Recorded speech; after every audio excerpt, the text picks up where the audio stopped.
This is That Video Game Podcast, episode 638 for January 13th, 2020. TNT and a war cry. The fuse is lit.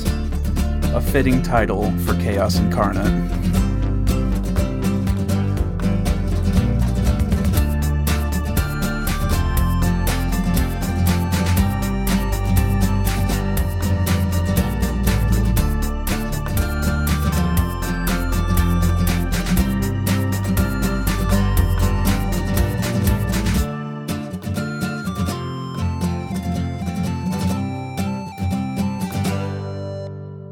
Welcome back to another episode of That Video Game Podcast. I'm your host, Boston. Joining me as always is Moonpier. Hello. And the Nimp. Hello. Patreon.com/E1M1. The ones are numbers. The $5 a month tier is the one that's recommended. I don't remove any of our audio episodes or anything, so if you were to sign up now... You've got plenty of stuff to listen to. A considerable amount of episodes between the uncensored outtakes we have and the Outcast and Old Dog New Flicks that Moon and his wife do, where to talk about movies they haven't seen before and haven't seen, dynamic soundtrack season. Have seen. Yes, that's true. Dynamic soundtrack will be back at some point whenever I can get 5 minutes to myself. There's a whole bunch of great stuff up there, and it's for super reasonable prices. Patreon.com/E1M1. Moonpier. Yes. What have you been playing this past week? Okay, start with the easy one. Dead by Friday. Nice and simple. Yes. Played with Rob, played with T, had a laugh, sent amusing edited images backwards and forwards to each other, which I told Boston what it was pre-show. Yeah. Which was very appropriate. Yeah. Generally speaking, just had a bit of a laugh and a giggle with her. It's Dead by Daylight. It's fine. I'm literally 4 achievements away from completing the base game on it. Yeah. The problem is I need to play as the nurse. I don't know if I can do that. Because she's a nightmare killer. Not literally a nightmare killer, that's Freddy Krueger. Qu'est-ce que c'est? She teleports and is really hard to control. The rating when you play as certain killers, they are easy, medium, and hard. Same with survivors. Hers is hard. Mm-hmm. Hers is hard for a reason. She is super difficult to play as. So I might just have to grit my teeth and get good with the nurse at some point. But yeah, we'll see. Well, if the internet has told us anything, is that the key to being good at games is to get good. So I think you're on the right track. I hate you so much right now. Just for the record. I played... Well, this one's a weird one. So, my wife owns Minecraft on, 5 different platforms. Sure. She's got it on the Switch. She has the Pocket version. We have the original version on 360. Then we also have the free version that you get with the Xbox One if you own the 360 version. Then, for whatever reason, they released another 2 versions of Minecraft on the Xbox One. So I now have 3 versions of Minecraft installed on the Xbox One. Naturally. So my wife was doing a test because she is going on the achievement cleanse, which is when you eat kale and you get as many achievements as you can in a game so that you can uninstall it. So she wanted to see what she could do with Minecraft.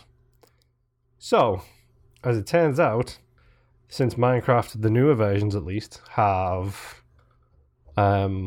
what's it called? Realms in it. Yes. Which is essentially online servers, online worlds that you can play with kind of thing. So achievement hunters are going to be achievement hunters. And they've literally built worlds where it's this is an achievement world, download this world, and then you can get pretty much every achievement in the game. Welcome to the true achievements realm. Yes. So my wife and I may or may not have spent the entirety of Monday after we finished work just playing Minecraft, following this path, and following... Here is some wood. Turn this wood into sticks. I did that. I got the achievement. Turn more of this wood into a crafting table. I did that. I got the achievement. Oh, man. Not kidding. I got over 100 achievements that day.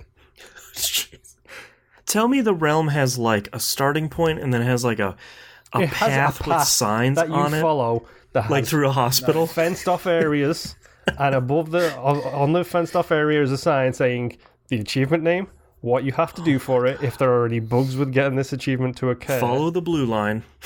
pretty much. I do have to say, I have to give the team of people who created that so much credit, because I can only imagine how much time it must have taken to create that whole thing, and then to have people probably trying to break it at every turn. Well, that's the thing is, because they basically just give you the world and then say, just download it to your local save. Oh, okay. And then you basically have this world that's fresh, brand new, that you can just jump in and literally follow the path. Just the Minecraft version of make a copy of the spreadsheet. Pretty much, yes. You get fireworks at the end? There are fireworks in the game, so yes, there is that option. There you go. I got 103 achievements on that day. Oh my god. My second best day in achievement history ever is 36. Wow. I don't even know what I was playing then, but 103 achievements in one day literally playing Minecraft. Now, there were a couple that were bugged and a couple that had issues, whatever. My wife may have done this across 4 different platforms, by the way. I'm not sure how far she's progressed in that. Because so she has 330 right now? You can also get achievements in the PC version.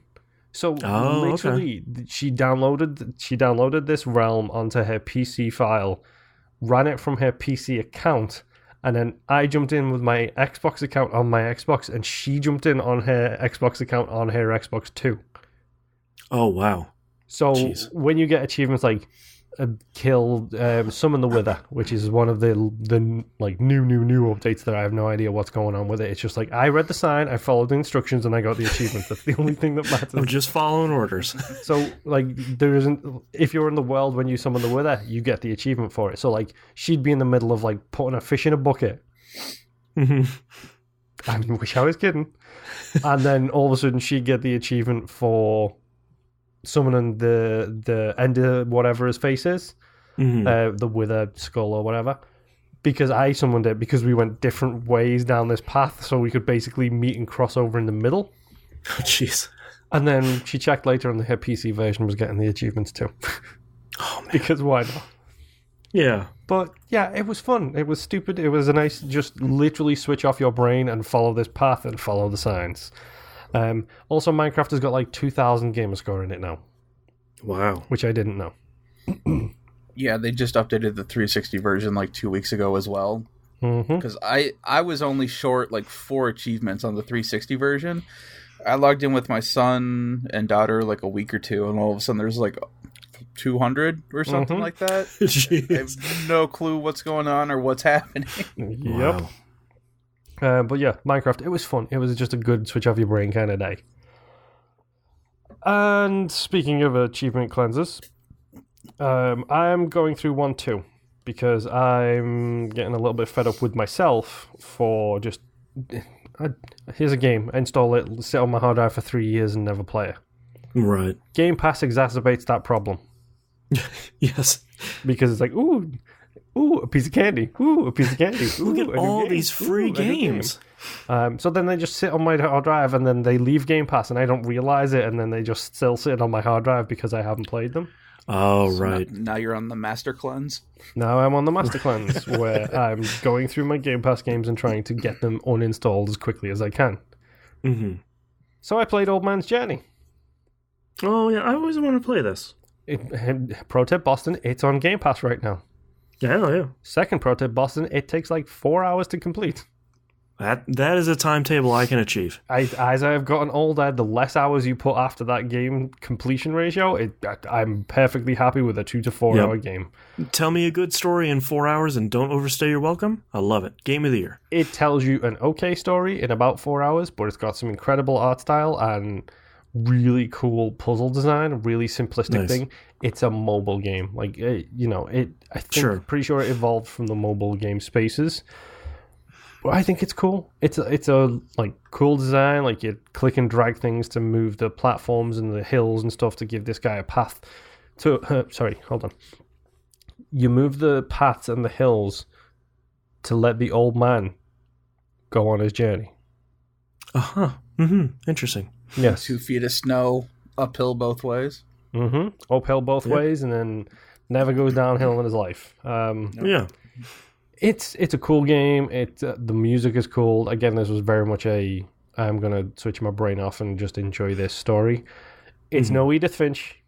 What you is? will know when a game like that shows up again, because I'm like, oh my, it's the best thing since Edith Finch. Yeah, we won't ever shut up about it. Yes.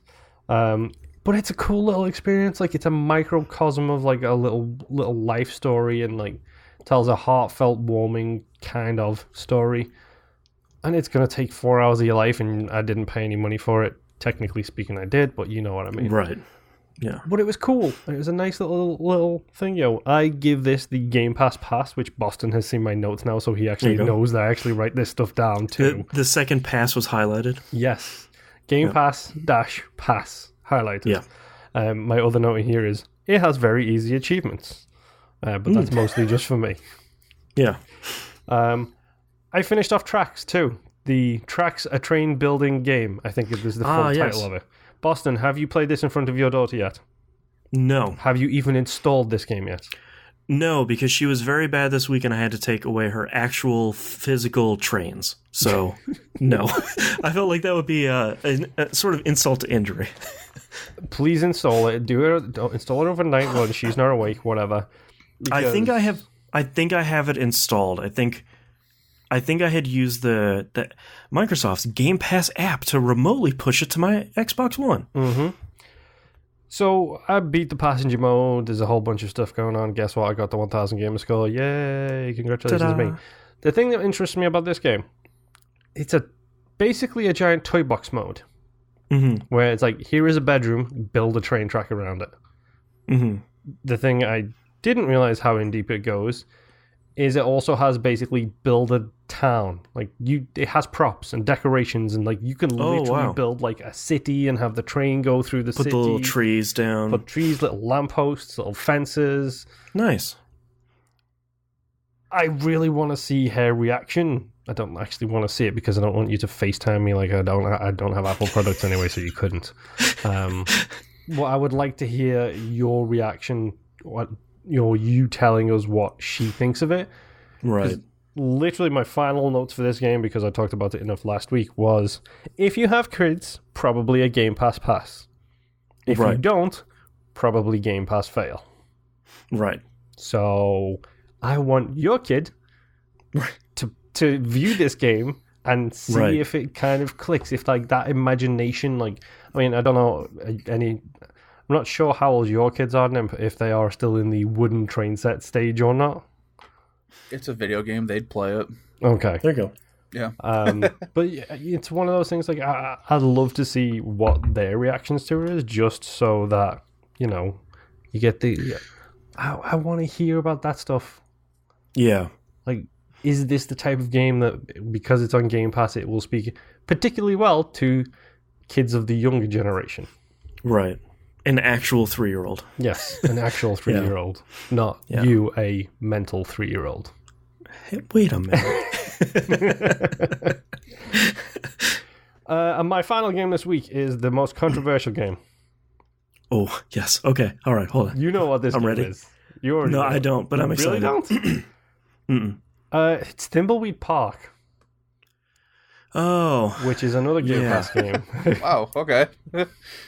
Went from excited to, controversial is probably the right word, because everyone... I was going to say controversial because of my opinions on it, not because of the reaction, because I don't know what the reaction to this thing was. Yeah, I think most everyone's reaction when it came out is like the dream team of point-and-click adventure veterans. Mm-hmm. Okay, are so coming that together my to make note, which was, wasn't this the game by that couple of guys famous for doing adventure games, ? Yep. It's like they all came together to make another one, and I think there was so much excitement around, what if we took that genre and kind of modernized it? Like, give it all the modern tools and put it on modern platforms. Like, what can they make? And they made an adventure game. It was kind of fine. Mm-hmm. It's got and notice the phrasing here. It's a pixel art game. It has an interesting pixel art style. Mm-hmm. I'm not going to say good. I was going to say, is it like the British interesting, where it's like, interesting? Yes, it's that kind of British. Right. It's that kind of interesting. The British interesting is 100% correct. Yeah. It looks okay. It's nothing special, which is weird. It sticks to its art style. It does. And, like, there are certain things about it that are really good. There are some things about it that are really terrible. I can't actually read this note because it's full of swear words. It has a super old school style, which is to say it has the use, talk, open, right, pick up, interact. Yes, it has that whole thing. Mm-hmm. And it sticks to it like it was from 1987. Yeah. I don't want to open a letter and then click read on the letter that comes out of the envelope. And realize that you clicked look, and that wasn't the right option because you didn't need to look at it. You need to read it. Yeah, that happens a lot. Like a lot. Like, I don't think I like point and click adventure games. I tried the stupid FMV games that Vinny is obsessed with, and I tried playing them on the PC, and they were just a little bit too weird for me. Mm-hmm. This seems to be a modern revision of that classic kind of game, and I think I absolutely don't like them at all. Yeah, I feel like this one, it could have gone a little bit further on. It almost reminds me of like when Full Throttle came out on PC, LucasArts. It did away with that whole verb selection thing, and it gave you a mouse cursor, and when you clicked on it, it gave you the options right there. So it's like it gave you an eyeball, a hand, a foot, like it gave you the options. I sort of wished Thimbleweed Park would have gone in that sort of route as opposed to here's Maniac Mansion and here's the verbs at the bottom of the screen, so go crazy. And maybe playing on a mouse would make a big difference for me because there's nothing quite as annoying as using sticks to move a cursor. Everybody hates the Destiny menus because they're literally just a mouse menu, and now every game does those menus anyway. Yeah. Which is why I hate most games. Yeah. This is an entire game about it. Did you play that Double Fine adventure game, The Cave? I have it. I never played it. Okay. I have it because it's easy achievements. I've never played it because I have too many games. Curious to hear. I was hoping you had played it to sort of... The idea behind The Cave originally was sort of, let's make a replayable point-and-click adventure game like that where multiple people's stories are intertwining, and God, I hated it. I had very much the same experience that you have with Thimbleweed Park, where it's like, I don't like any of this. None of this is for me. I do not find any of this fun. Yeah. I don't know. There's something there. I feel it. Like I feel this thing right there on the edge being like, this could be a game for me. Mm-hmm. Thimbleweed Park is not, but this kind of game could be a game for me. Like Professor Layton. Yeah, it's not a point-and-click adventure. That is 100% a game for me. That's about lateral thinking, but lateral thinking in a very smart way. Not a stick glue on the cat hair and then stick that on a lollipop stick and then glue that to your face so you can get past the ID check or any of that stupid random... But I think you have enjoyed where that genre evolved to, with Oxenfree, with... Life is Strange, with Edith Finch. That's really the what Gone Dead? Home. Yeah, The Walking Dead. Like I feel like Gone Home sort of bridged that gap where it's like, here's the old style point and click adventure game, which is fine, and I think Thimbleweed Park is great for trying to make a brand new game in that genre. But you look at all these games, especially something like Oxenfree and the Life is Strange trilogy, that like they just take it a little bit further and they make it more accessible, and they still focus on the story, but in a much more controllable way. Yeah. I don't know. I mean, I'm about halfway through it now, I'm guessing. I have a guide pulled up at all times for this. Yeah. Just to make it more accessible for me, because I would not have figured out that I need to pick up a glass bottle at the start of the game to deposit it to the...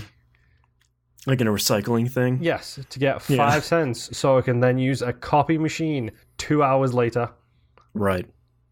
That sounds about right, disappointingly. Like, I'm doing my best to struggle my way through this, but there are certain things that I'm just like, I don't know what to do now. And it has a hint system, and it has a clown that won't stop swearing.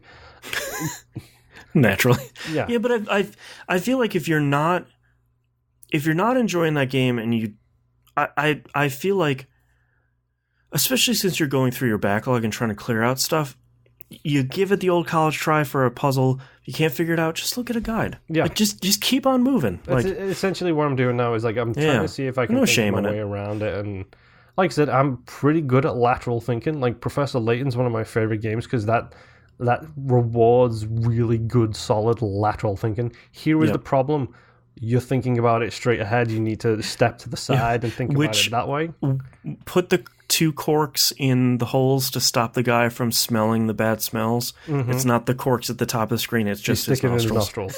Yeah, just like, exactly. You win. Stuff like that. Like I love that kind of lateral thinking puzzles. And people will say, well, that's not just puzzles. That's just trying to trick you with words. It's like, right. How many matchsticks? Yeah. I love the matchstick puzzles.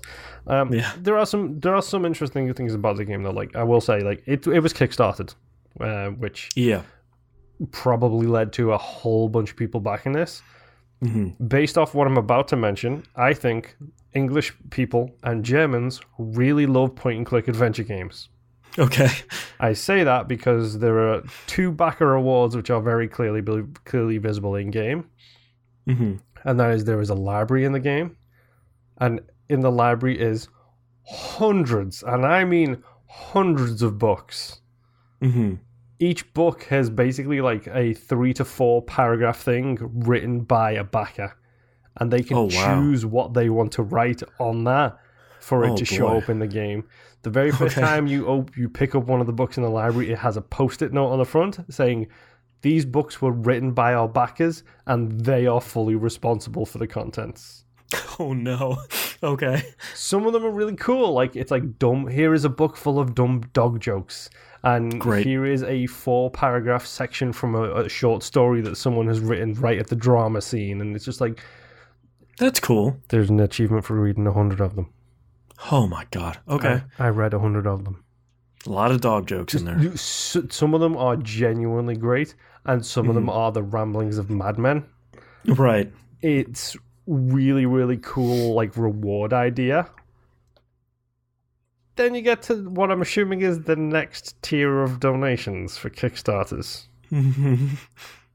Because there is also a telephone. And a telephone book. Oh no.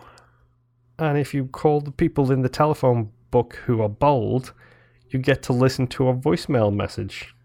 Oh no. Which is very clearly people calling in and leaving the message from Kickstarter backers of their answering machines. The amount of times I heard The Secret of Monkey Island referenced in those voicemails is insane, because you have to listen to 100 of them for an achievement. Oh, Jesus.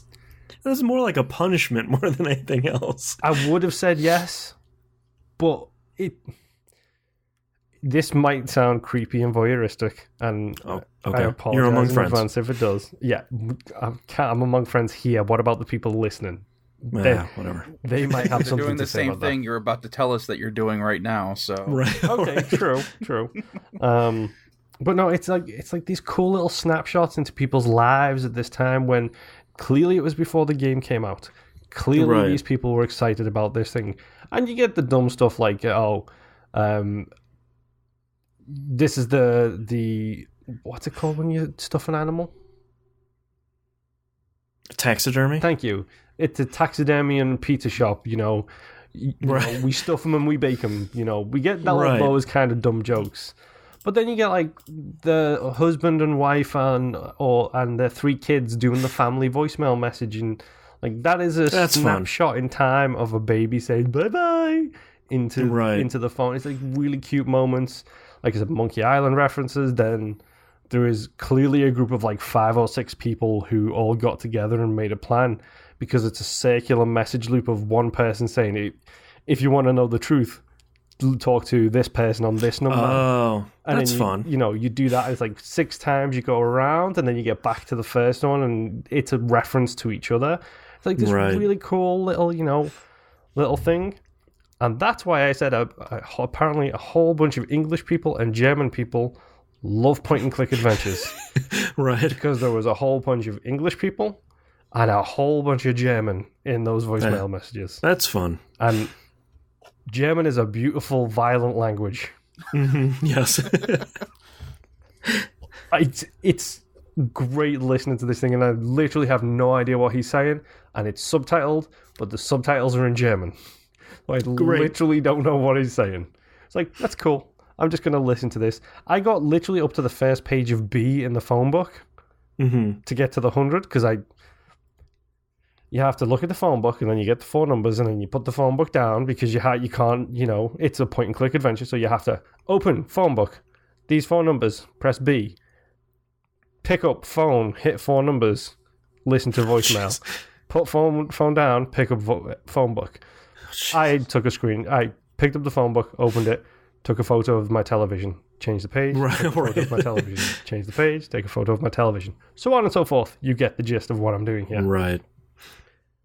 My favorite thing ever, possibly, was as I'm looking at the achievement guide, because it says, big letters, here are 2 grindy achievements if you want to go for them. That's how I knew about the 100 books. That's how I knew about the 100 voicemails.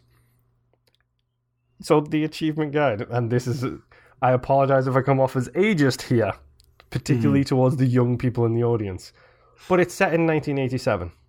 The phone is a cradle and handset. So when I say cradle and handset, Boston, you probably... It's like a rotary phone? It's got the buttons, but it looks like a rotary, but it's got buttons. Sure. The achievement guide says... I'm sorry. No. Is there a tutorial for how to use the phone? No. Okay. It says, what really sucks is you have to back out of the phone and go back into the phone to dial a new number, because you listen to the voicemail, it goes beep, and then the line goes dead. Okay. So I'm sitting there, I'm looking at this phone, I'm like, it's a cradle phone? I bet you I don't have to do that. Yeah, just hang up the phone. But that's the thing, it's just the phone. Like, you clearly got the... Oh, okay. It's basically, you're just looking at the phone, the phone here. The receiver's off screen. So I was like, click, let go. There's the line again. Beep. Yeah. Yep. Literally, you just have to press the receiver. Yeah, you just got to push the button down. Yeah. And then it goes back to normal. It's like, I wonder how many people. Yeah. That's what's always frustrates me. Like, you see the stuff on Twitter where it's like, watch these 13-year-olds try and use a rotary phone. It's like, I had a rotary phone growing up, and I'm sure I'll probably remember how to use it. These people have never seen these phones. Like, stop picking on them. But I do really. You should send in an addendum where it's like you gotta push the clear thing down at the top. Like, that's all you gotta do is you just gotta push that hangs up the phone, and then it hangs up the phone. Because I was like, I can't be. They couldn't have done that. Like, made you back out the phone and go back into it to do it, and it worked perfectly. So I probably should, rather than announce it here on the show, I should probably just quietly go and say to the person who wrote that guide, right? You just have to press the button at the top where the handset goes. Push the thing down. Just label it as pro tip. Yes. Right.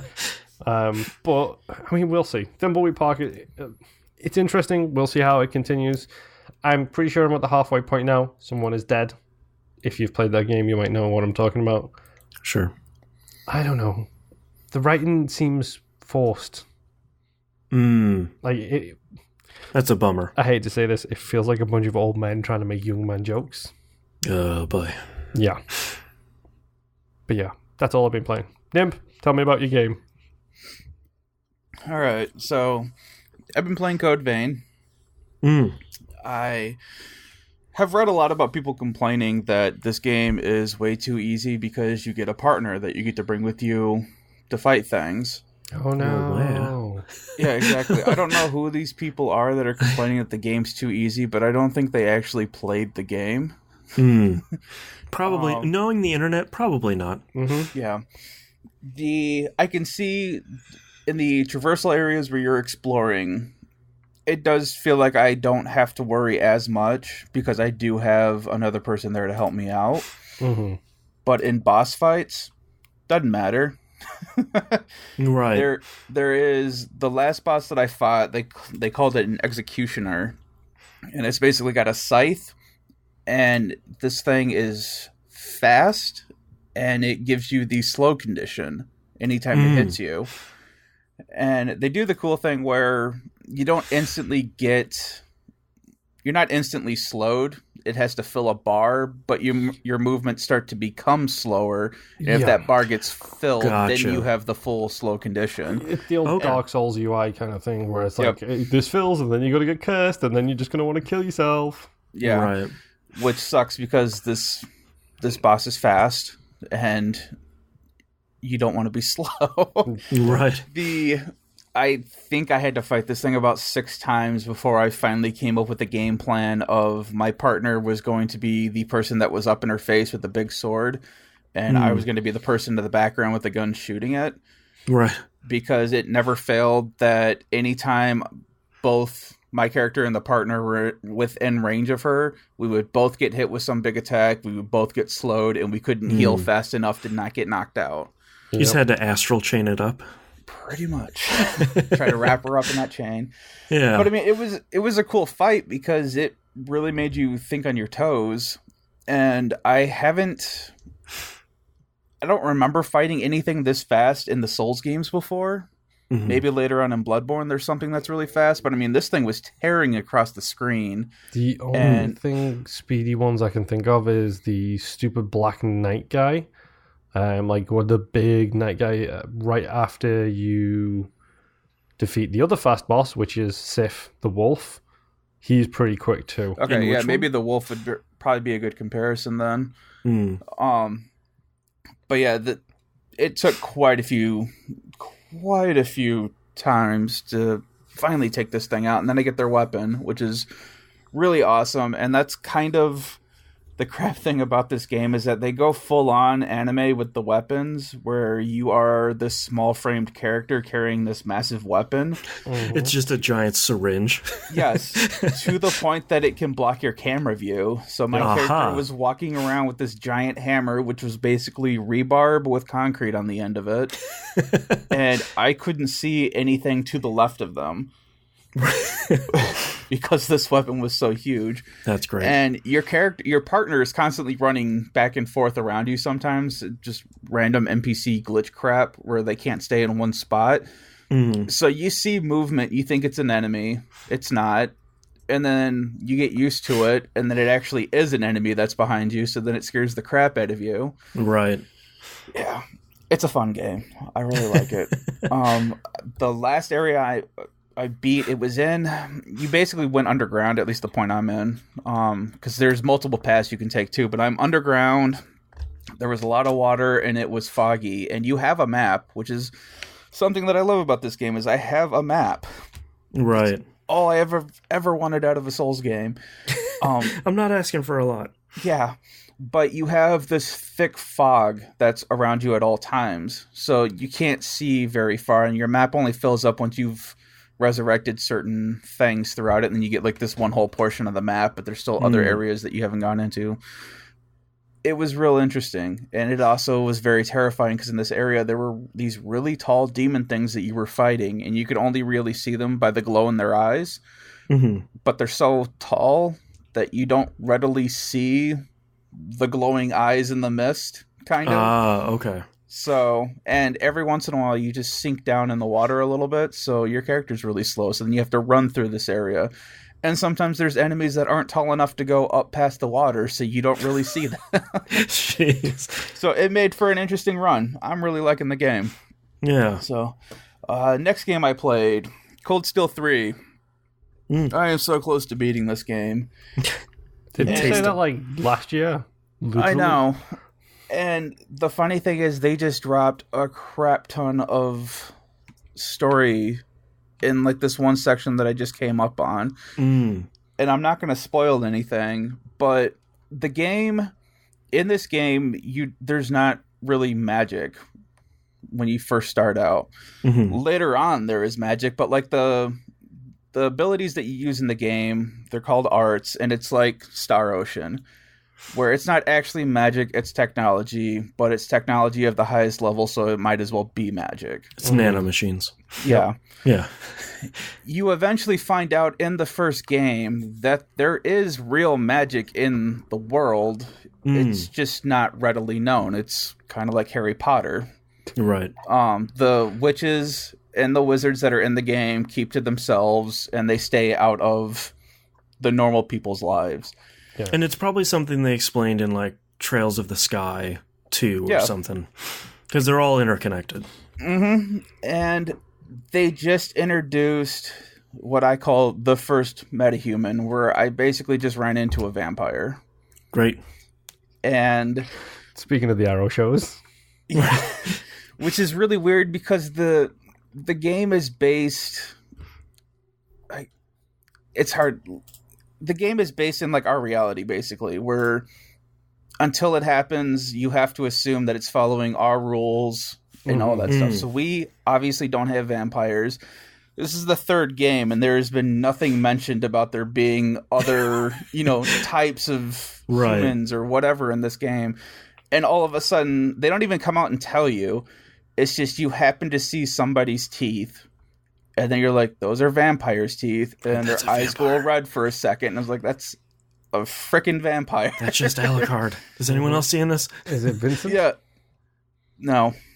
I'm not going to tell you who it is because it kind of can be spoilish, but me just saying that they're in there doesn't spoil anything. Right. But it was a shot that came so far out of left field that I was just like, I am 70 hours into this game and I'm just now learning about this. What the hell, guys? Oh, we forgot to tell you about the vampires. Right. Yeah, so, and you start to get clues that there are different things going on more into the quote-unquote fairy tale fantasy kind of thing, because the witch that you find, she has a talking familiar cat. Mm-hmm. Is and it in the first No. Celeste. Yeah, there you go. The first couple of games, you don't know that she talks. You just know that this woman has a cat with her at all times. Mm-hmm. And then all of a sudden you find out that the cat can talk. Then you find out this person is a witch and the cat is her familiar. So you slowly get drip fed this kind of fantasy stuff throughout this game. And then you find out about frickin' vampires. Just checking all those boxes. Yeah. So I don't think anything... This seems like it's more build up for the actual fourth installment of the game. I don't think I'm going to find out anything more because... They're following the anime trope of, you're not ready to know about whatever, or all these things are in motion that you don't know about. Right. And all it takes is one person saying, hey, this is what's going on, to let everybody know in the world what's going on, but nobody will say anything because... Right, someone's always referencing the plan. Exactly. This one is the Phantasmal plan. Oh, that's serious. Mm-hmm. It's stupid, but it's stupid in a way. I love JRPGs. Yeah, exactly. Yeah, and now they're like the Trails of Cold Steel 3 is like what, the ninth game in the series? It's the eighth one, yeah. Yeah, so it's like they've been building on all this JRPG wonderful stupidity for so long. Yeah, I love it. I can't wait for the fourth one to come here. It's going to be more dumb fun. But one day I will beat this game. My plan is to get this game beat before March. So that I can just focus on Final Fantasy VII. Before the torrent starts. Just introduce vampires, and you think you're going to get a beat before March. That's right. Because the other games did this kind of thing where they would drop like this little nugget of information, and you're just like, wait a minute, what the hell is this? And they're like, see you next time. Oh, right. Credits. It's the end credit stinger to get you to buy the next game. I get you. Right. Yeah. I get you. So it's a lot of build up for the next game, I believe. Right. Because there can't be that much left with how everything's coming ahead right now. If they just dump all this info about, this is what they are and this is what they've been doing, it would feel kind of forced right now. Yeah. So, last game that I've been playing that I have spent all of my time on is Death Stranding. Uh-huh. Yep. And I have beaten this game. Yeah. At 42 hours, 38 minutes. There you go. Quarter grade 235, expert courier. There you go. I wish I could remember all of my stuff. I don't remember mine. I just wrote it down so I had it. Yeah. But yeah, that game goes places. Mm-hmm. Yeah. So, did you, like me and Boston, when you get to that end, did you suddenly realize that the gameplay mechanics are incredible and the gameplay story is the biggest brown yogurt that you've ever had in your eyeballs? Honestly, I wasn't really disappointed with the story. I wasn't disappointed by it. It was crazy enough that I was like, okay. Mm-hmm. That's a Kojima game. Yeah, I have... where did I write it? I have notes on this game of just random stuff that I was like, what the heck was this? Mm-hmm. So that's the last 6 hours of that game. Yeah, that's what most of my notes are. So I'm gonna leave out a good portion of what led to this little snippet that I'm about to read you, but it just says Kojima is the Big Bang. Yeah. Yeah, I want to talk so much about it, but so much of it is spoilers. But I've talked a lot about this game on the show, saying that, and I still feel this way, that I think the game focusing on Sam Porter Bridges connecting the country to the chiral network, I think all of that story is really good, and I think it's a really human, interesting story. Yep. The rest of the 25% of the game that the Higgs stuff, some of his stuff is a little bit crazy. Higgs is great. Don't insult Higgs. He's great, but he's the bridge between the connecting stuff. Sorry, the connecting stuff and the Kojima stuff. That I don't like. Mm-hmm. He is the bridge between reality and the beyond. Yeah, exactly. And the beyond stuff, I feel like that's Kojima's Wikipedia article foraging to a T. Yeah. And I don't think it's inherently bad. I just think the game would be so much better without that stuff. Yeah, literally anything to do with, what's her name? The woman? Amelie. Yeah, Amelie. Yeah. Anything to do with her, I would literally, my eyes... Cut it out. My eyes rolled so far back in my head that I basically got credit for a triple backflip in any super extreme sports game. It's just really? This is the way we're going? Yep. This way? And it's such a bummer because all the Clifford stuff is really great, and where that game connects all those pieces together by the time you get to the end, and then the motion capture performance at the end that I still don't want to spoil, but it's world-class stuff. All this stuff is really great, but the gauntlet of metaphysical cosmic stuff you have to get through to get to the ending is just a real bummer. I think it helped that I was already 3 beers into beating this game. Oh, you were the right level of buzz. I was just all right, take me for a ride. Let's go. Yeah, I'm ready. Put the controller down. Let's go. And I was not disappointed at all. I found out during one of the cutscenes, however, that there's apparently a double jump in this game. Yep. There is. Didn't know that. Mm-hmm. Yeah. I still don't know how to do it, but that was the thing. I spent that entire credit sequence trying to figure out, okay, I have to be constantly running? Right. Do I have to jump off high enough? Yeah, exactly. Is there a certain height I have to be at? Is there a certain amount of ground that I have to be above for it to kick on? Nope, doesn't seem to really matter. I think you have to be using one of the legs, one of the power legs, and I think you have to be sprinting when you do it. So you have to be sprinting and you have to catch it high enough so that it doesn't end up with the animation of him starting to land. So it's during insane. this sequence, I won't say why, but you don't have any of your equipment, and I was still able to do it. During the first or second credit sequence? Yeah. So, but I'm not kidding. I have notes that I am just scrolling through of shadow babies and time travel. The whole beach scene, a running montage, all of the endless references that they make towards the end of the game of other games, just other things in general in this game. Yep. Yeah. This isn't a video game. Okay, Higgs. Sure. Right. Thank you, Higgs. Yeah, all the video game stuff. Oh, this is the last game over. Like, can I just shoot you now? Yeah, please, just let me put you out of your misery, man. Yep. But I really enjoyed this game. It took me... I was expecting a dumb fun ride, and that's what I got. Yep. You got a dumb, good delivery simulator. Yeah. And I also like how they dump you back into the game. Like, there's a story reason for why you can go back and play stuff now, even though you've beaten the game. Yep. So that's really cool. Yeah. So, yeah. I really like that game. Yeah. That's all I have to say about that. It's great. Boston, what have you been playing? All right. I realize I haven't talked about Destiny 2 a lot lately, probably because there isn't a lot to talk about with Destiny 2 right now. You have a dedicated website for that now, so go and... I do, DestinyEmblemCollector.com. Thank you very much. Partially because Season of Dawn...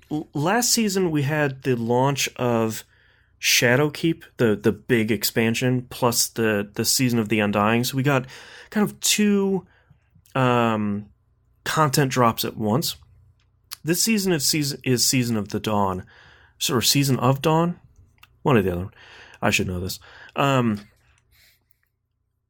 thing is that it's really funny watching the community be frustrated about this content because you can't win when it comes to Destiny's community. Is this because this is you said as someone who hasn't played Destiny since Destiny 2 Vanilla, right? Since any of the DLC, I'm guessing based off the vibes I'm getting from the Destiny community online. Reference to our own show there. There you go. There's another one. Yeah. The vibe I'm getting here is, why are they dropping content over the course of the season? Why not? Why do we have to wait for these small snippets of content?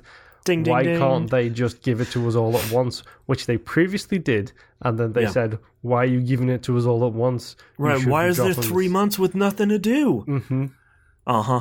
You nailed it on the head, man. Mm-hmm. And I have been really enjoying it because almost every week, like the reason I've been enjoying a lot of these seasons is they have a very clear roadmap.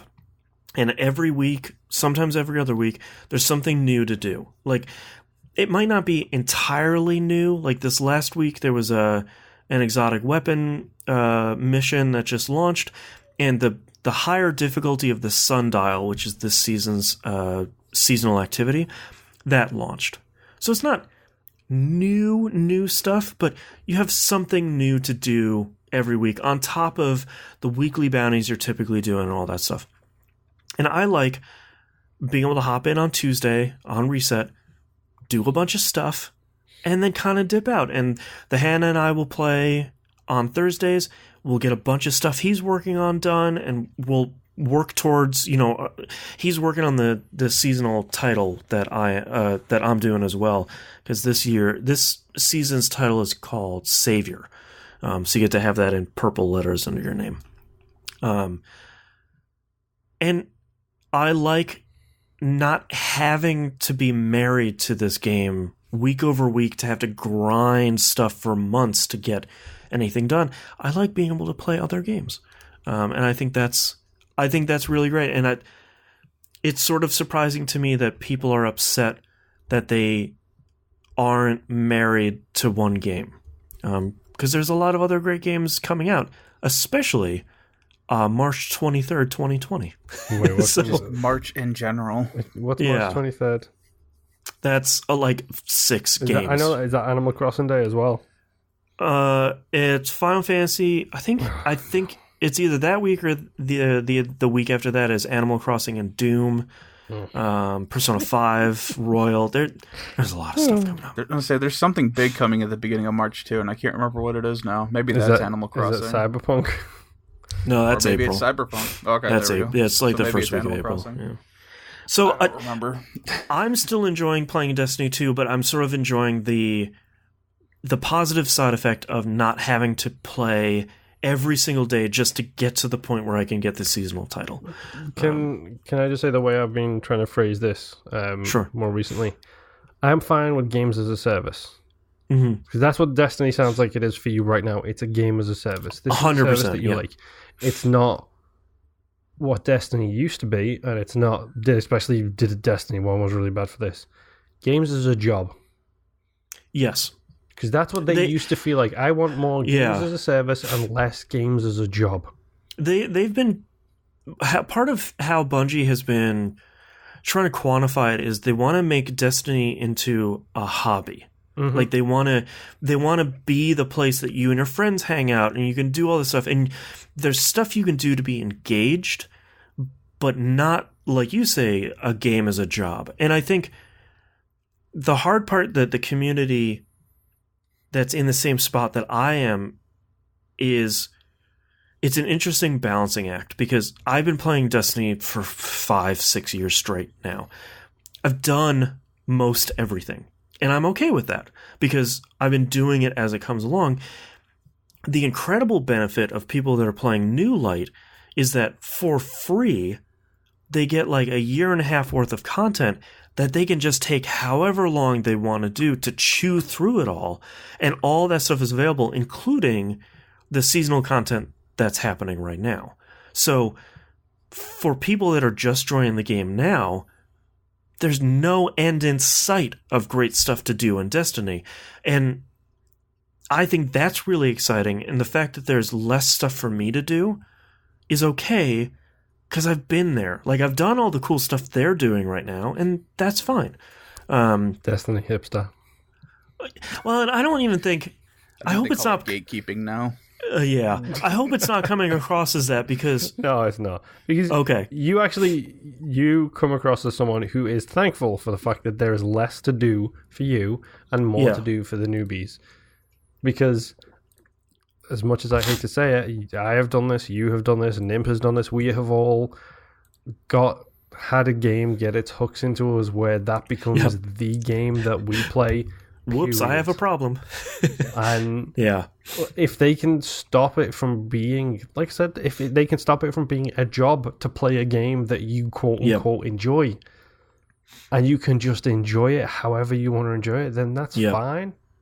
Yeah, and I don't have to get burnt out where it's like, cool, to get the Gambit weapon this season, I need to play approximately 300 games of Gambit over the next 3 months. Mm-hmm. That sucks. It's always been my biggest issue with certain achievements, and I give you the seriously Gears of War achievements as a prime example of that. Yeah. So, like, this season, there's a really great shotgun that comes from Gambit. You just need to kill a whole bunch of enemies in Gambit with a shotgun, and you get it. I did it in probably about 15 total matches. That's okay. That's great. You know, that they've taken the requirements down on a lot of that stuff, and I think it's really great. So Destiny 2 is really great.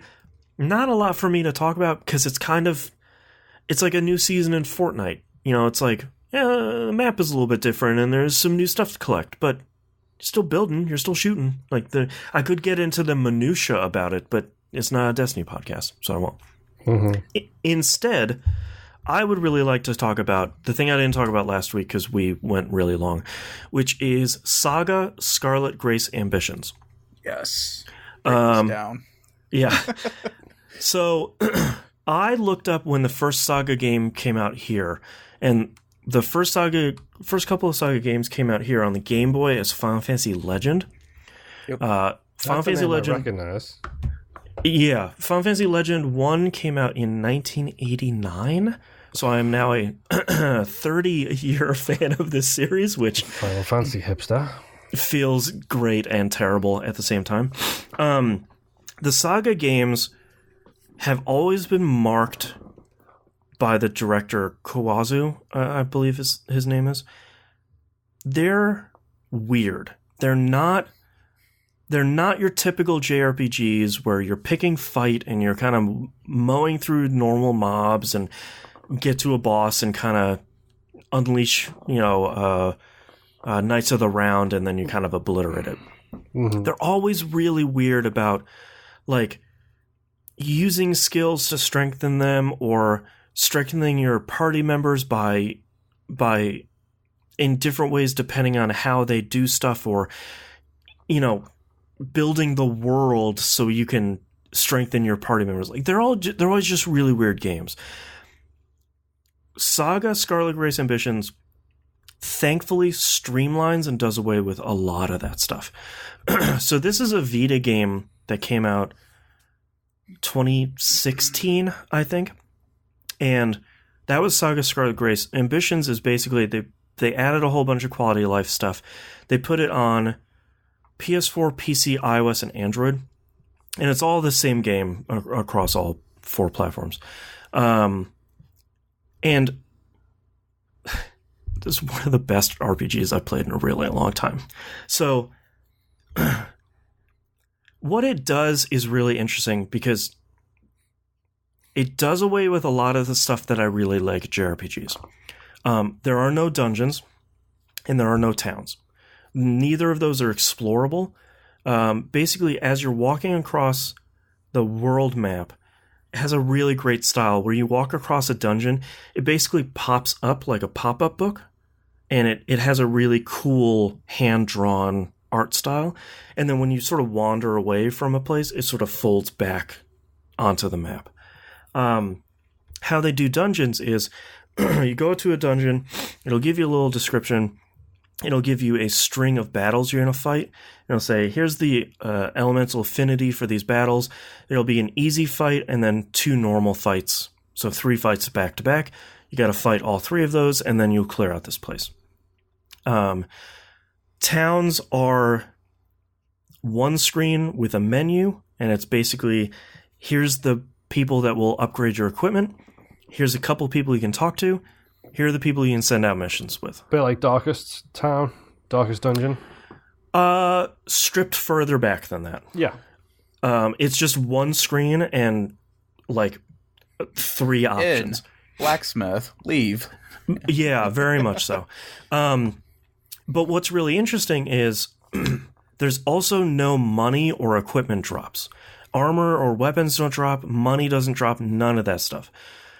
What you're getting from encounters and doing better at encounters and defeating enemies are crystals and blacksmithing materials.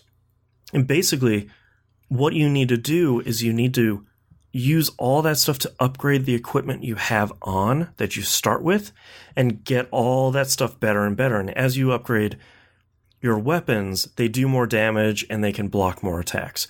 Upgrade your shields, they have a better chance of blocking, and they have some elemental resistances to them. So it's really cool that you're not farming for stuff. You're not hoping to get another great weapon drop from this boss.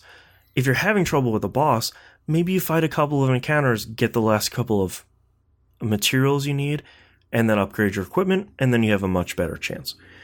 The thing that I like the most out of this game is called United Attacks. And this is the thing that, since the game is so focused, that's probably me, Moon, if you're hearing a... buzzing? Yeah, buzzing. Okay. Thanks so much to my neighbors behind me for cutting in their lawn at 3:30 on a Sunday. The lawnmowers are back.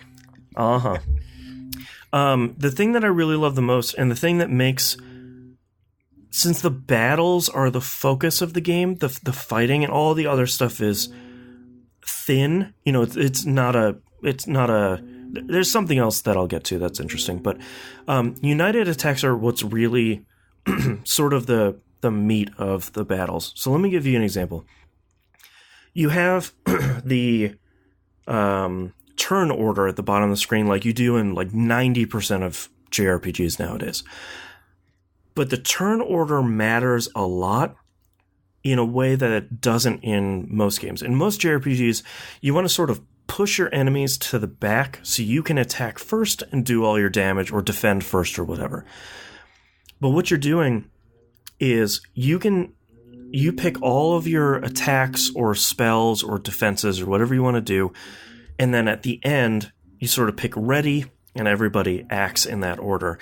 You can see what enemies are going to do, so it feels more like Into the Breach, where it's like you know everything that's going to happen in the battle. You can move your people around as you need, but where United Attacks are really important is if you defeat an enemy and your party members mash together in the turn order part of the screen, they all attack at once.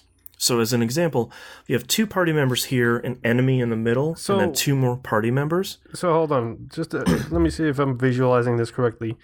Yeah. This is Puyo Puyo, where you have destroyed the thing that stops your blocks from connecting, and then when they connect, they do a stronger attack. Basically, like if you have 4 party members that's broken up by an enemy here, if you defeat that enemy, your 4 party members get connected, and then all of them do a really giant attack at once.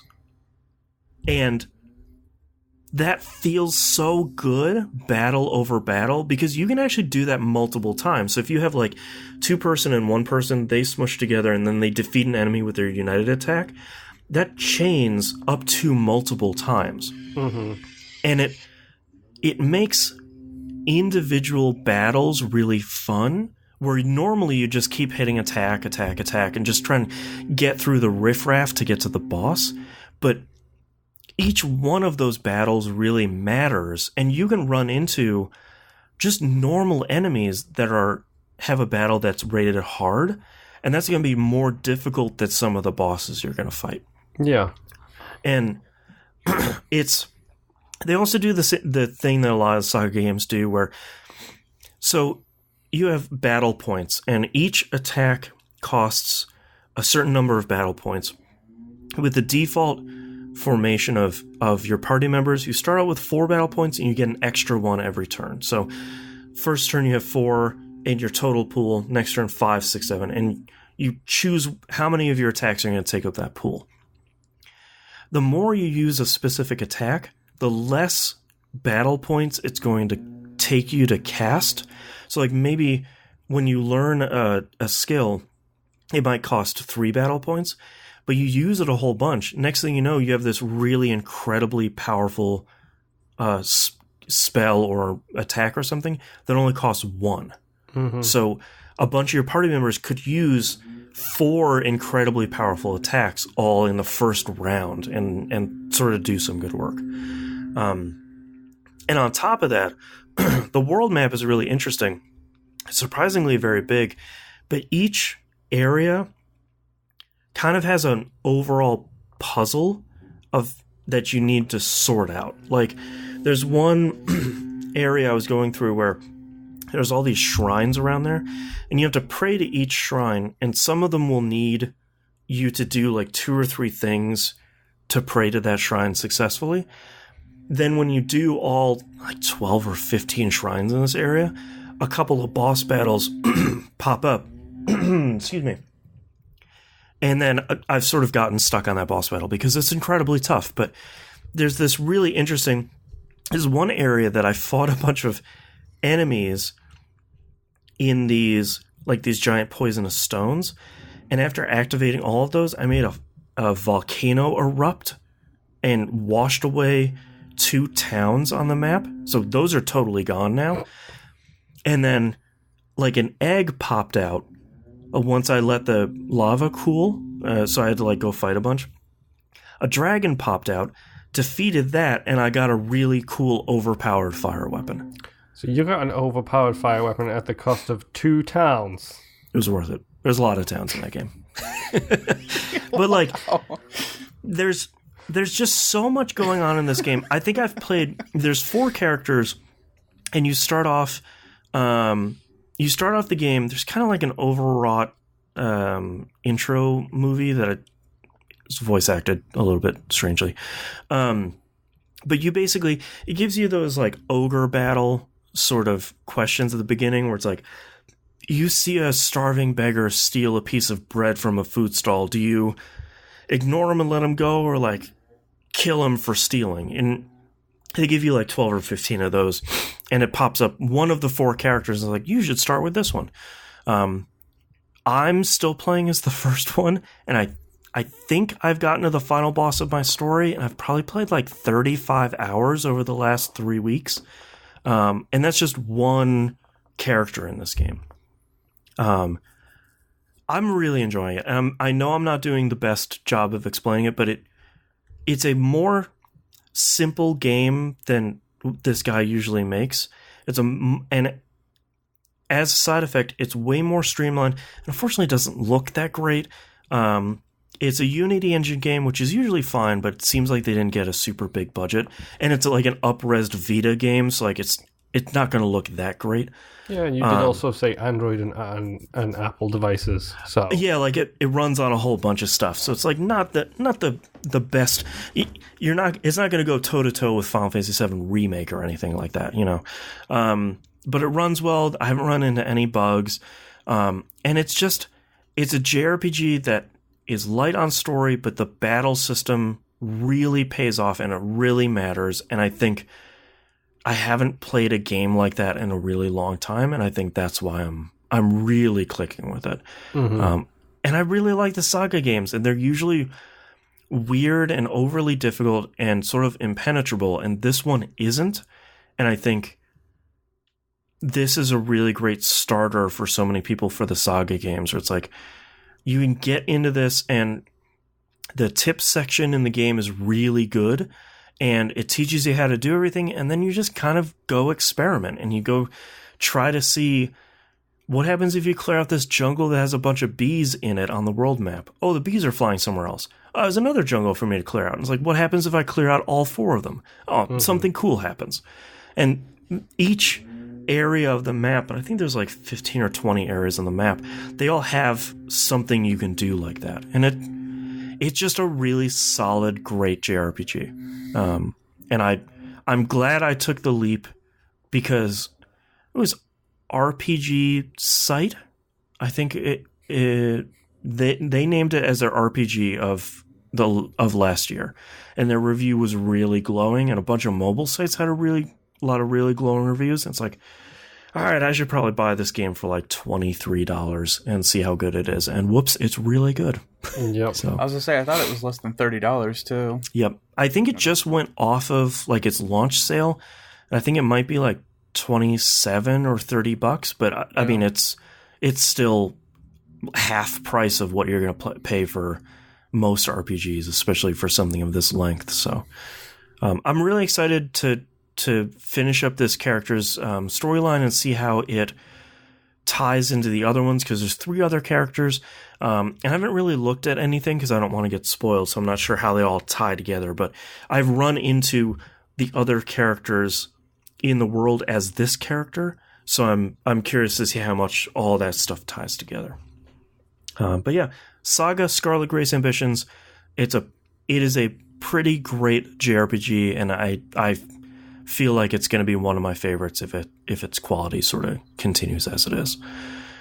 But that's all I've been playing this week. So let's take a break.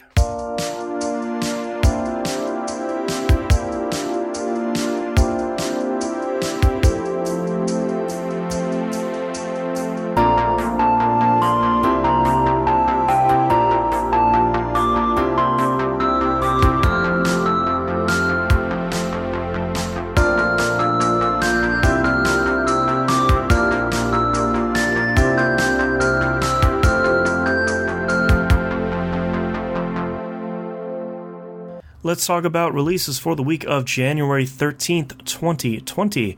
Atelier Dusk Trilogy Deluxe Pack comes out on the PC, Switch, and PS4. They're kind of up-resed some of the old Atelier games, and they're kind of releasing them in multiple trilogy packs. So, and it's for a discount. I think it's 3 games for $60. And if you want to get started on some of the Atelier trilogies, this is kind of a really great place to start. I think they're releasing three trilogy packs over the year. Yeah. So go. And these are the type of games too that they don't normally come down in price. No. And then when you can't find them through normal retails, they go up in price through used retails. Oh, I wonder how much I can get this on eBay. Oh, it's $175. Cool. Yeah. All right. Thanks. Yeah. So. Puzzle and Dragons Gold comes out on the Switch. This is the famous mobile, and it came out on the DS or the 3DS. I think it was the DS, because I was going to buy it at one point. Yeah, my biggest recommendation, if you don't know what Puzzle and Dragons is, good. Yeah. Don't look at it. Don't check it out. They will Don't offer go down you the that rabbit first hole. taste for free. You ignore that offer and you walk away. Yeah. Dragon Ball Z Kakarot comes out PC, PS4, and Xbox One. I forgot this was a game. I just watched, before we recorded, I just watched their new trailer, which has the Dragon Ball Z next time on Dragon Ball Z, that guy, do a trailer, and it was actually pretty good. And the game looks really great, but it looks like you're playing through the Dragon Ball Z story again, so I'm not entirely... Their big selling point was, we have a bunch of extra scenes that show the missing story that was never in the anime, and they show like a whole bunch of stuff that's like, okay, cool, yeah, like I guess I could understand filling that story in, but I don't want to do all the other stuff. I don't need another third-person beat-em-up Dragon Ball game, thank you very much. I played through that with Dragon Ball Z Budokai and Budokai 2, all the way through to Budokai 8. Right. Then kind of in all of the latest Dragon Ball games. Right. And then there's fighters, and then that too. It's, no, enough. I'm done. Yeah. Release me. It does graphically look really great, though. I think cool. if you're looking for another Dragon Ball game, you got it, and you can play as a bunch of people. I will be sitting this one out. I played Budokai 3 like everyone else on the planet, so I'm good. And lastly, Tokyo Mirage Sessions Sharp FE Encore is coming out on the Switch. I am super excited about this game coming out because I bought it on Wii U, and I do not enjoy playing any games on Wii U, so I didn't finish this. And I'm excited to play it. I seem to remember you talking about this. Hold on. Number one, yes, it does look nice. Number two, Moon, what'd you say? I seem to remember you talking about, I think you really liked the game, you just hated playing it. Yeah. And having it on the Switch, having it on just one screen, having it on a platform that I would like to play games on, I think is pretty great. And they added a whole bunch of content over the previous version. There's like new dungeons, new characters, new scenes, and stuff like that. So it's a significantly added onto game. All right, let's move on to news stories. Head of Xbox Game Studios, Matt Booty, came out this week and said, there's no way I can professionally say Matt Booty. I cannot help it. How did you get through Booty? Or you can't get through Booty, but you get through Budokai. All 8 of them, no problem. Mm-hmm. Hey man, I don't know. Booty Bunch of children, I swear. Yeah, I know.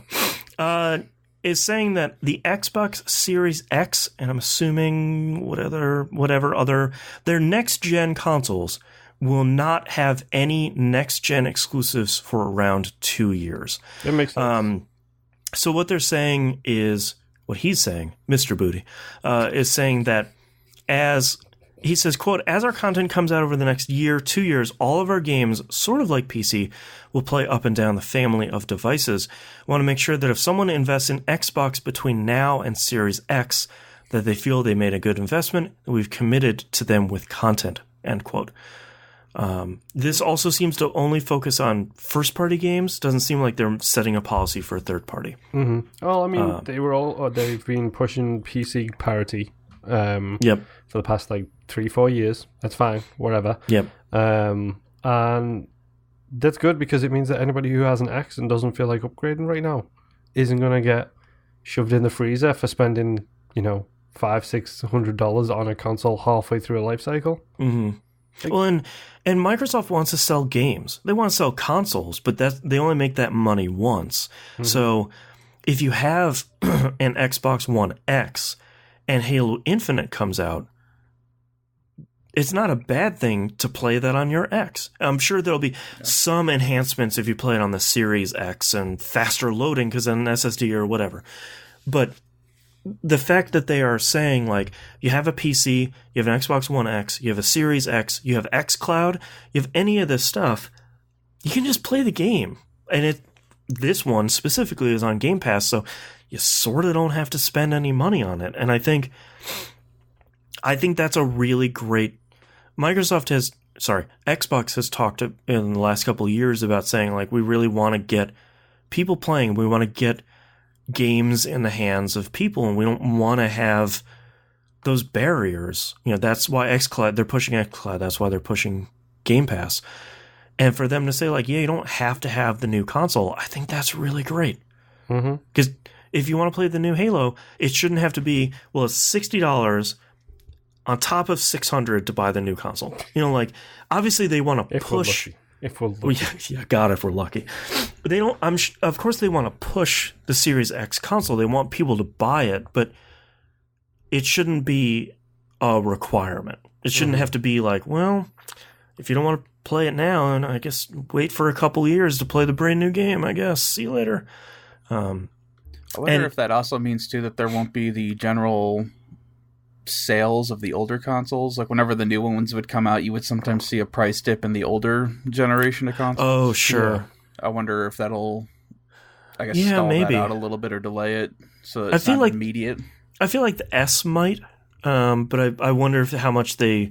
That's a good point, because I wonder if they say, well, like, here's the Xbox One X, which is sort of your enthusiast budget choice, frighteningly enough, and then here's your Series X, which is, you want the brand newest, you want this computer under your TV, here's the cool thing, and here's the improvements, and here's all the side-by-side videos of Halo Infinite running on the two boxes and all that. But the thing I did, the console wars are spinning back up. Of course, they're reaching a fevered pitch, seemingly as Sony refuses to announce any concrete details about the box at all. They announced one thing about the box: the logo. The logo that would be on the box, which is number one.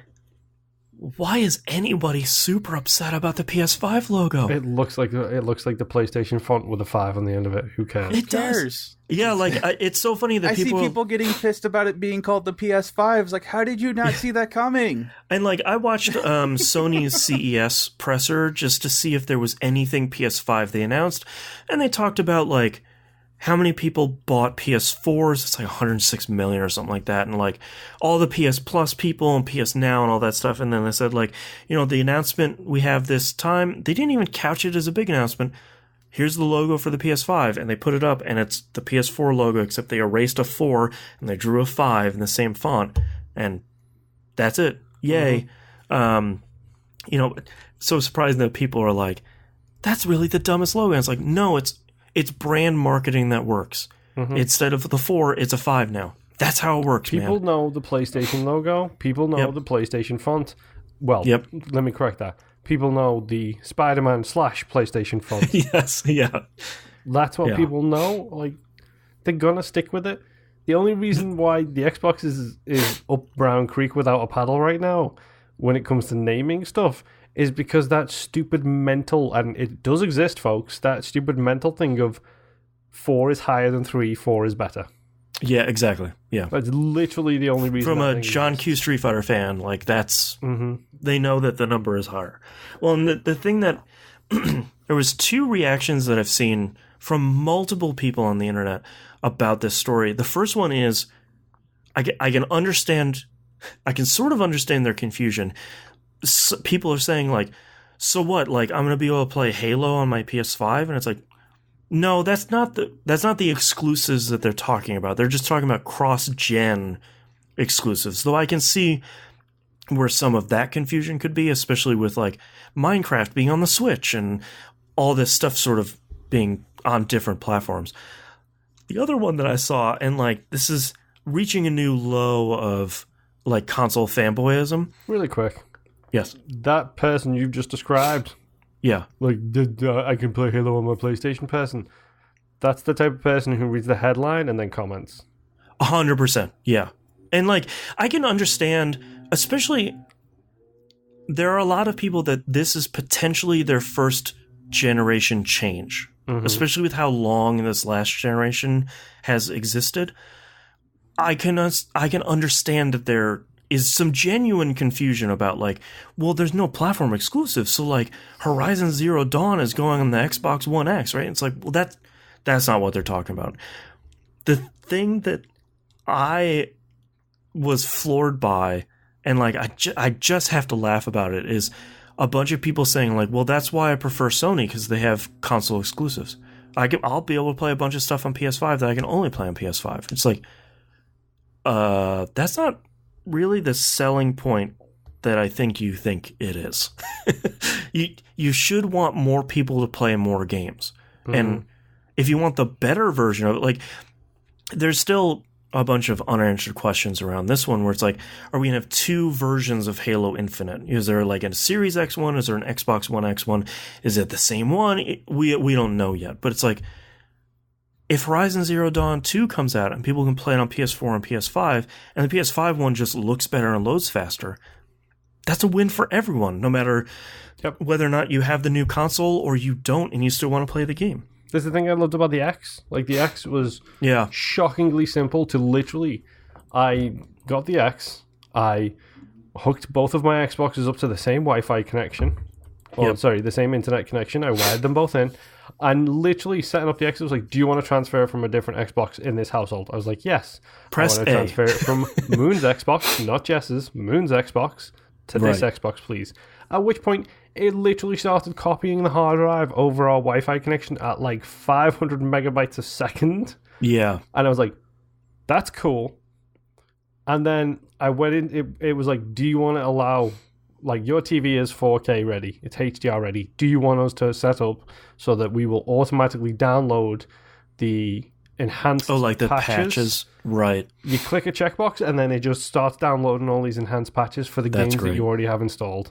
That's what I want, man. Like, I want it to be easy. So simple. Yeah. And then 9 hours later, you were finally able to play a game. Dude, I had like 300 games installed still. I was waiting like 4 weeks. Yeah.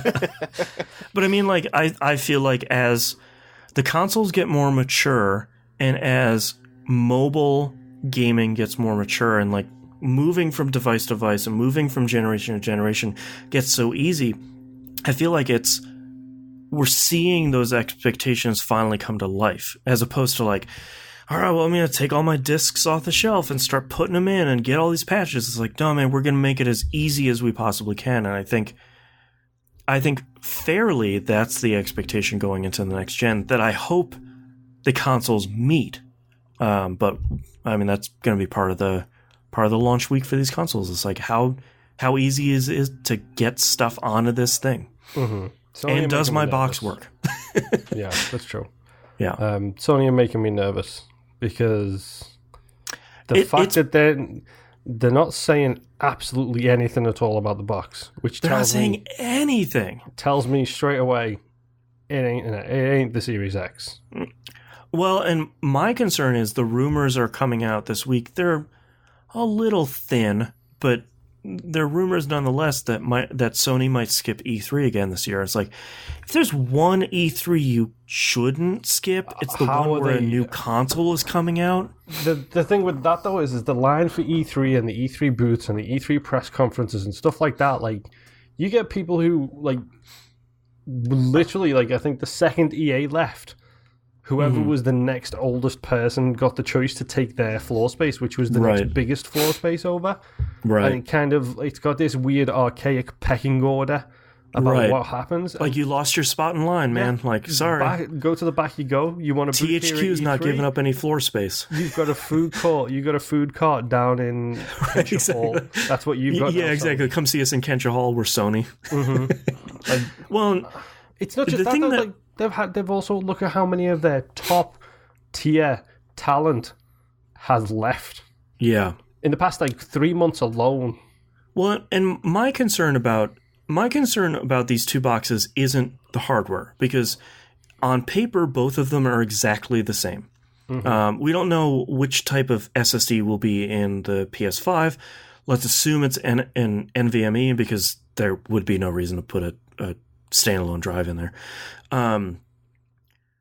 My concern is more surrounding the features and the services. You know, Microsoft has it on lock with Game Pass. You know, I'm going to be buying that box day one because I'm a dumb idiot, but I'm going to have a whole bunch of stuff that I can play. Idiot number 2. Yeah, I'm going to have a bunch of stuff I can play early on, even with backwards compatibility. I can play Forza Horizon 4 in 4K HDR finally. But it's about time you joined the... That's right. Play it for their most recent Lego DLC. Dude. Elite Dangerous is in 4K now. I don't need another problem. Yes, you do. But I think my concern with Sony is they haven't even shown the box. They haven't even shown the controller. Like, we know the name. We now have a logo. Like, we have a launch window. Both of them have a launch window. But, like, there's not even some beating around the bush discussions about backwards compatibility. Like, no one is saying anything about the box. So with Microsoft, there's at least expectations where this is a very large machine that is going to do a whole bunch of stuff, including here's a laundry list of stuff they've talked about. And Sony, the only thing we've seen is the dev kit that looks like the Roman numeral 5. Yep. So, like, it looks like a pizza holder. Thank you very much. It does, yeah. A nice pizza warmer. So that's part of my frustration. I'm going to buy both consoles anyway, unless the PS5 is just like an unmitigated disaster without even having it in your hands. But I need them to talk about something. Like, they don't even have an event on the horizon of, like, here's a Sony live streaming event. We're going to have an hour and a half to talk about stuff. Like, nothing like that. They literally did that in New York around this time for the PlayStation 4. Yep, they sure did. And, like, that's fine. Like, you get your own place on the stage for an hour and a half to 2 hours to just talk whatever. That's fine. And Microsoft will probably do it as well once more and more stuff gets solidified. But, like, you got to say something about it, man. Anything. Yeah. Yeah. Maybe they're being cautious about what they release and they're just seeing what Microsoft does. It could be. It was the smartest thing they ever did was take the next slot after Microsoft when it came to press conferences. Yeah. Because still to this day I've had confirmed-ish that wonderfully disastrous day for Microsoft at E3 when they announced the Xbox One. Yeah. All of the things they talked about, Sony were going to say the exact same things. Right. And then they literally, as soon as they saw the reception, they flipped it. And they got the permanent marker out. Ready. Like, oh, God. They literally had 2 press conferences ready. Yeah. With pricing and with features and stuff like that. Because now they have that famous video of Adam Boyes handing a game to Shohei Yoshida and being like, here's game sharing. And it's like, oh, boy. All right. It's a bad day for Microsoft. Yeah.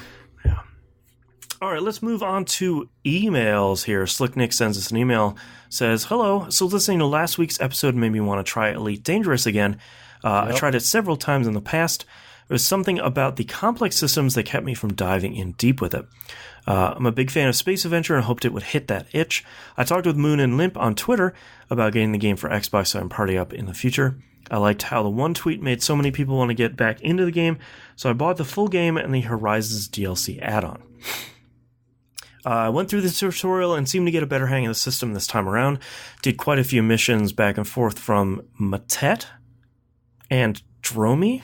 Don't worry, dude. You just pronounce it however you want. That's the Elite Dangerous rules. At least you didn't get a stream of numbers and letters. Yep. Right. Parson 1355. Well, last night I took on an Explore the System quest. Cannot remember the name of the system at the moment. I got to the outpost and I realized I went out of the tutorial area. The quests and the outposts were insane. Have to bring back 945 items of this material. I can only hold 4 units of whatever. Yep. I upgraded my ship to the 2A items.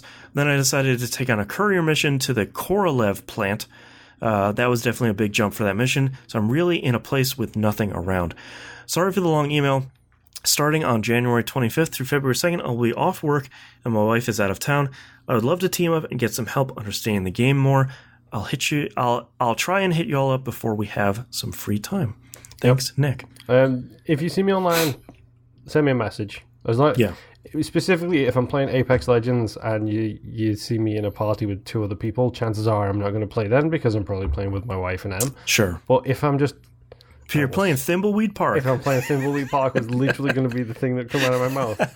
If I'm playing that and I'm not, just like doing something else and just randomly clicking things, I'll happily jump in.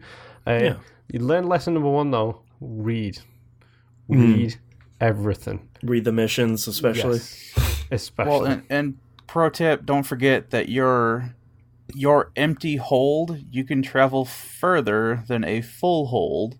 Weight matters. Yeah. Oh, okay. Interesting. So if you jump to a system not holding, like you don't have anything in your cargo hold, let's say you get 12 light years of jump in your ship per jump. You fill that thing up with cargo, you're hitting maybe 5 light years, depending on how much you're grabbing and what ship you have. Interesting. So just remember that. Yeah, you can grab all that cargo, but just remember your time back may be a little bit longer. Yeah.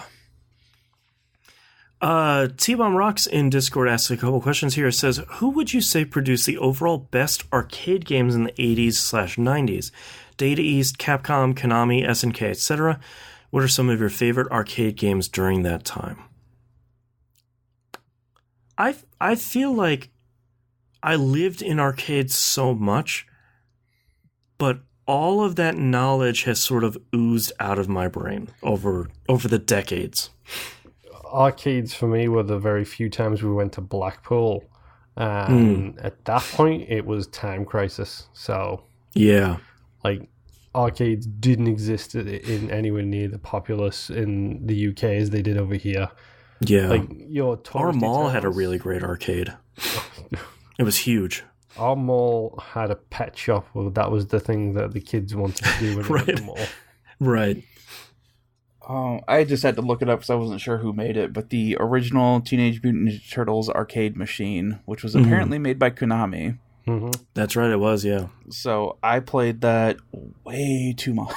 Yeah, like between that and like the Simpsons arcade game and the Mortal Kombat and Street Fighter games, like those were always those were the steady games that were always in arcades. And if you were lucky, someone had like X-Men the arcade game.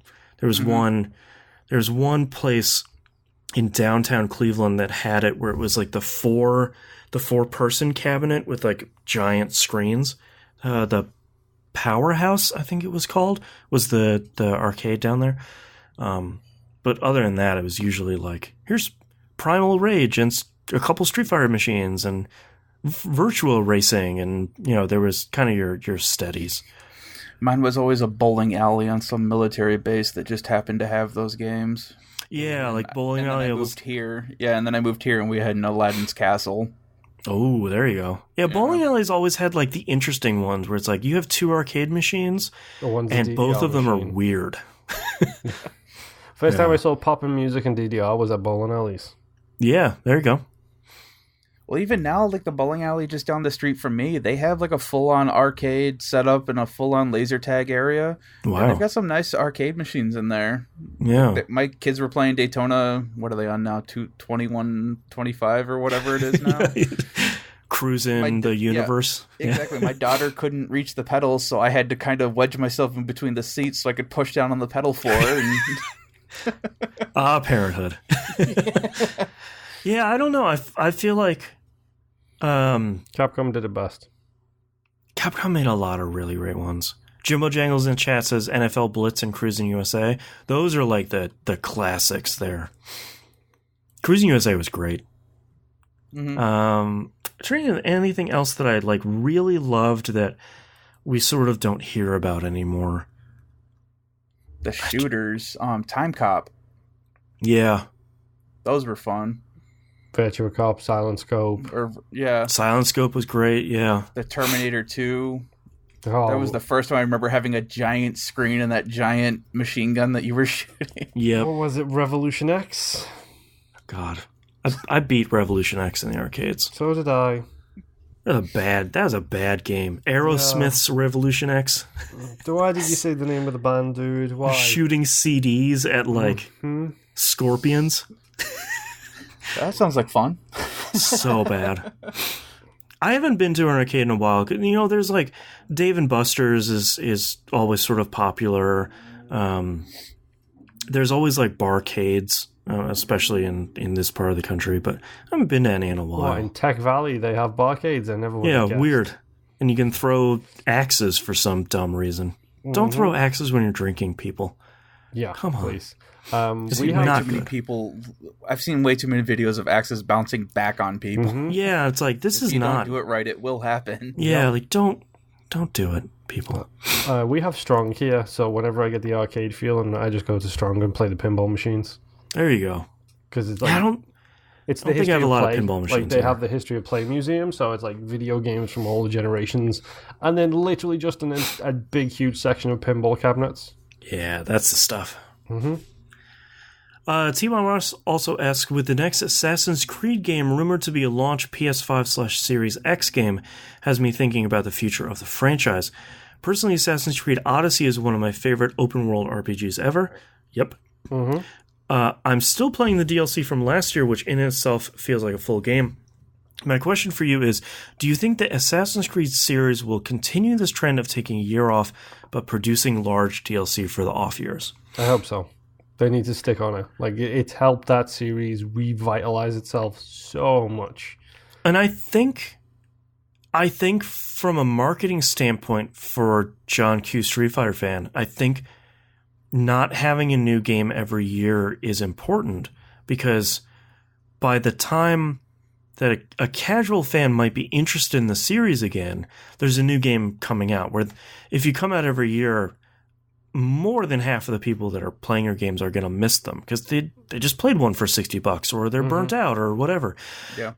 But you can still get on the off year, you can get people like us where it's like a season pass, great, and a whole bunch of really great content for a game I already love, sure. And then you don't get the yearly fatigue plus DLC, which is when it was starting to get really bad. Yeah. Yeah. Plus, you just taking the time off has allowed them to completely revitalize that series in a way that I think is really exciting, and I hope they don't waste that opportunity. Mm-hmm. I mean, I love 2. Black Flag is okay from what I've played of it. Mm-hmm. 3 was okay considering. I still think what's his face? Connor? No, the eyeballs one. The Unity. Thank you. I think Unity was underrated thanks to the eyeballs issue. Yeah. I was trying to think, what eyeball character are you talking about? Yeah, and then you hear Unity, you're like, right. I think it was underrated because of that. From the scuttlebutt seems to be they're going back to co-op, which fine by me. Sure, that'd be bring great. it on. Yeah. We have what I like to call the shock and awe combination in this fight, which is I am the quiet one and my wife will just run in screaming and killing everybody. Right. So, you've got an eagle and a bow, and you're fine in the back. And she has TNT and a war cry. Right. But no, I mean, it's like, I love all those old games. I think Origins and Odyssey are the best 2 Assassin's Creed games, period. Yeah. And I think they're possibly 2 of the best open world games, period. Mm-hmm. I just hope that by the time the next one comes around, the rumors that it's called Ragnarok, is that they don't fall back into the same thing they did with the original games, where it's like, here's another game and it's a bigger open world with more icons and just 5% of it is different, but it's still Assassin's Creed, Like, I want them to keep improving. Like, look at Watch Dogs 1 to 2 to Legion is the new one. Dude, you're the only person on the planet who played 2, so you're gonna have to explain this one. It's so good. Please play it. But like the improvements and the changes they've made from game to game, and then you look at Legion, and it's like, oh, cool, I can play as anybody in this world. Like, there's a fundamental evolution between these games, and I hope that that Assassin's Creed can kind of.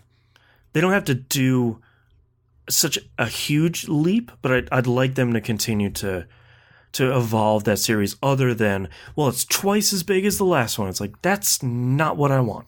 Yeah, it's a lot of problems with games. They're like, just keep making it bigger and bigger. It's like, no, because you're putting a lot of stuff in there, but it's not a lot of content a lot of people want to do. Right, and even it just turns into open spaces that you're just flying past to get to the thing that you want to do. Well, and I think Odyssey did a really great job of putting a lot of really interesting stuff in its world, but there was too much of it, and the world was just a little too big that I'm never going to be able to see it. The only way I would have is if I'm still playing it now, and like I would maybe get through all the content. It's like I actually want less content than what you're offering, but kind of keep the same. The quality of the content is good. It's just kind of like I don't have 70 hours to play an Assassin's Creed game. So, yeah, I don't know. I'm optimistic because I think Ubisoft as a publisher and as a developer has been doing really well. I just maybe I'm a little cautiously optimistic when it comes to Assassin's Creed. Mm-hmm. So, all right, that's all we have for questions. Thank you very much, everyone, for writing. You visit us at tvgp.tv. Dude, what was that? That wasn't even like a sentence. Follow us on the right-hand side of the page. Patreon.com/E1M1. The ones are numbers. So we talked about at the top of the show, all the exclusive cool stuff. It's only $2 a month. $5 a month is the recommended one. You're probably a patron of a bunch of other shows, and they appreciate that, but $5 is pretty cheap. Go check out a bunch of our friends like Bamfcast and No Quarters, and they have a patron too. So don't promote their patrons. After you are a patron of ours. Yes. Of course. We're number one. We're number one. That's right. Game Club, we are still playing the Talos Principle. I think we have one more week of that to go. I need to wrap that bad boy up at some point. Hey guys, good news. Next week I'll have one game to talk about, and it's going to be Dead by Friday. There you go. If you're on the public feed, you should be starting back up We Rogue Like It pretty soon with a brand new game. Mm-hmm. If you're a big fan of We Rogue Like It and you don't want any downtime, go become a patron. There's the brand new stuff is over there. Yep. Get the ODNF themed episodes when they are relevantly appropriate, rather than the winter one in the middle of the summer. That's right. A couple more weeks, probably two weeks and change. We'll have a brand new episode of that. Mm-hmm. And I think that's it. So thank you very much, everyone, for listening, and we'll see you all next week. Ciao, ciao. Bye. Ciao, mi bella.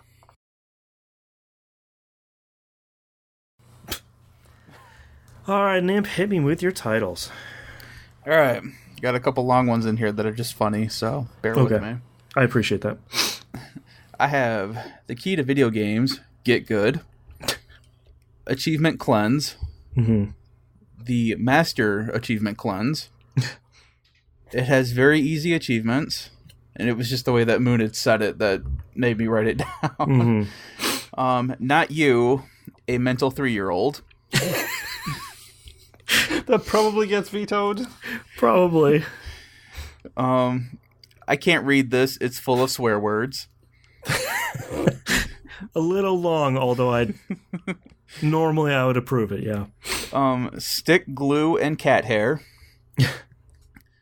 A Clown That Won't Stop Swearing. German is a beautiful and violent language. I wrote that down as a beautiful, violent language. I should know this. Your fire weapon costs 2 towns. And my favorite one is TNT and a war cry. Oh, that one's good. So your fire weapon cost 2 towns. And what was the last one? TNT and a war cry? Yeah. Yeah. That one's good too. Well, we got a lot of good ones. Okay, Moon, hit me up. Get Good, Achievement Cleanse, The British Interesting. Yep. Good God, I hated it. The Ramblings of Madmen. Astral Chain It Up. End Credit Stinger. Kojima is the Big Bang. The Right Level of Buzzed. Games as a Job. Destiny Hipster. It Was Worth It. Don't. Mr. Booty. TNT and a War Cry. I have Nightmare Killer, the Achievement Cleanse, Fish in a Bucket, the British Interesting, which is one of my leaders this week, A Beautiful Violent Language. Your fire weapon costs 2 towns with a question mark. TNT and a Warcry, and Kojima is the Big Bang. Jimbo's got CDs at Scorpions. Oh, that one's good too. So far I have 4 leaders, which is Achievement Cleanse, but I feel like that one's probably the weakest of them. I've got 2, so I know, shall we just go with the 2, which is the British Interesting and TNT and a Warcry? They're the strongest 2, I feel. Yeah. The only other one I have is A Beautiful Violent Language. I feel like any other week that would win, but the other 2 are so strong. That would literally take it most of the weeks. Mm-hmm. TNT and a Warcry is a really fun title, and it is really fun to say. I really want the British Interesting to win, but I don't think it should. I mean, TNT and a Warcry is better. Could go for both. Yeah, I think if we're gonna go off our usual show, like the quote unquote rules for the titles, like the unwritten rules. Yeah, the British Interesting is good, but I'm British, so it's kind of like, okay, well, this is something to do with Moon, clearly. Sure. Whereas TNT and a Warcry is literally apropos of nothing. That's true. You do not know what that is about until you get up to that point in the show. Then you know what it's about, especially if you know the person involved. I'm sorry, darling, I love you. But it describes her perfectly well, though. I know. Yeah. I vote for TNT and a Warcry then. Yeah. Okay. Yeah, that works for me. I'm circling it. Let me know when you guys are ready. I'm ready. Yep. I'm frightened by how quickly you two are ready. I feel like someone is going to get upset about something that's going to happen here. As soon as she listens to this episode, I'm dead anyway, so I'm fine. That's fair. Well, it's nice knowing you. What I say. Truly Moon's last episode. So as soon as we narrowed it down to those 2 titles, I already had something for each one. There you go. Ooh, what was your British Interesting one? My British interest one was going to be Shallow and Pedantic. That's a really good one too. Yeah. All right, starting in 3, 2, 1. This is That Video Game Podcast, episode 638 for January 13th, 2020. TNT and a Warcry. The fuse is lit. A fitting title for Chaos Incarnate. I'm so dead now. Thank you very much, everyone, for listening. Thank you very much, everyone, for watching. We appreciate it. Condolences to Moonpier for his imminent death. Yeah, his imminent death when he goes downstairs. It was nice knowing you. You've been a good friend.